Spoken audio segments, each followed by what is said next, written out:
भी किया।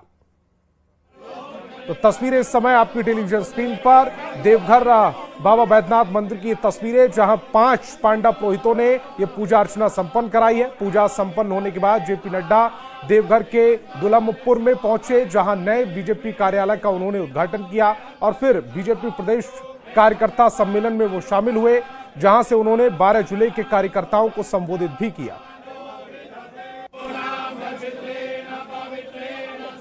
आकर के खड़े हो गए और इसलिए विकास के दृष्टि से देखा जाए तो एक नई योजना के माध्यम से काम आगे बढ़ा है।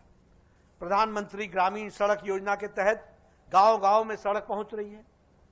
प्रधानमंत्री के माध्यम से जो हमारे हाईवेज हैं, कॉरिडोर्स हैं, आज हम अगर बात करें तो उसके लिए अगर देखें तो वाराणसी, रांची, कलकत्ता हाईवे ये भारतमाला के तहत बन रहा है। उसी तरीके से आज यहां 7 वंदे भारत ट्रेन झारखंड से गुजर रही हैं। उसी तरीके से मैंने कहा कि 2 नए एयरपोर्ट बनकर के तैयार हुए हैं। और जहां तक हमारे हेमंत सोरेन साहब की सरकार का सवाल है, झारखंड मुक्ति मोर्चा, मैं तो यही कहूंगा कि अब इस जेएमएम से मुक्ति मोर्चा कराने की आवश्यकता है, इससे मुक्ति दिलाने की आवश्यकता है। यह झारखंड की आवाज है, यह झारखंड की आवश्यकता है। इन्होंने झारखंड के नाम को बदनाम किया है। यह झारखंड मुक्ति मोर्चा नहीं है, यह झारखंड के मुक्ति मोर्चा से मुक्ति दिलाने का अवसर है। इसको हमको समझ लेना चाहिए। और जब मैं ये कहता हूं तो इसलिए कहता हूं कि उन्होंने झारखंड की जनता के साथ विश्वासघात किया है, उन्होंने धोखा दिया है। मैं पूछना चाहूंगा, बोलो 450 रुपए का गैस का सिलेंडर मिल गया क्या? जरा जोर से बोलो, हमको मिला? मैं पूछूंगा, 10 लाख लोगों को रोजगार मिल गया क्या? मैं पूछना चाहता हूं, 15 लाख लोगों को हेल्थ का इंश्योरेंस मिल गया क्या? और मोदी जी का आयुष्मान भारत पहुंचा कि नहीं पहुंचा? और इनका हेल्थ इंश्योरेंस मिला क्या मित्रों?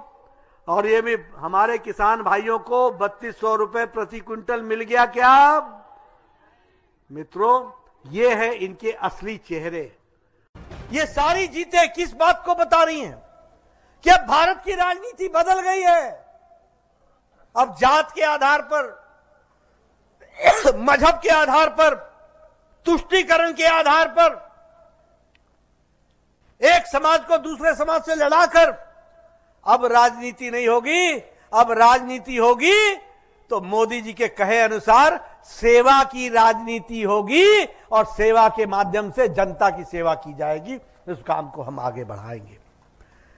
मित्रों, आप सब लोग बड़े खुशनसीब हैं कि आप सब लोगों को और हम सब लोगों को भारतीय जनता पार्टी के साथ जुड़ने का मौका मिला है। बाकी सारी पार्टियों का आप देख लीजिए, आज उनका बिखरना तय है, उनका नीचे जाना तय है। आप कारण मुझसे पूछेंगे तो मैं बताऊंगा।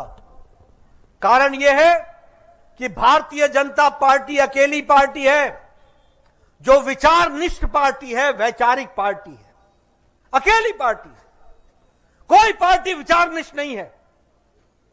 कांग्रेस पार्टी का आजादी के बाद विचारों में जो डाइल्यूशन आया, जो उनमें गिरावट आई, वो न सेंटर के रहे, न लेफ्ट के रहे, न राइट के रहे, किसी के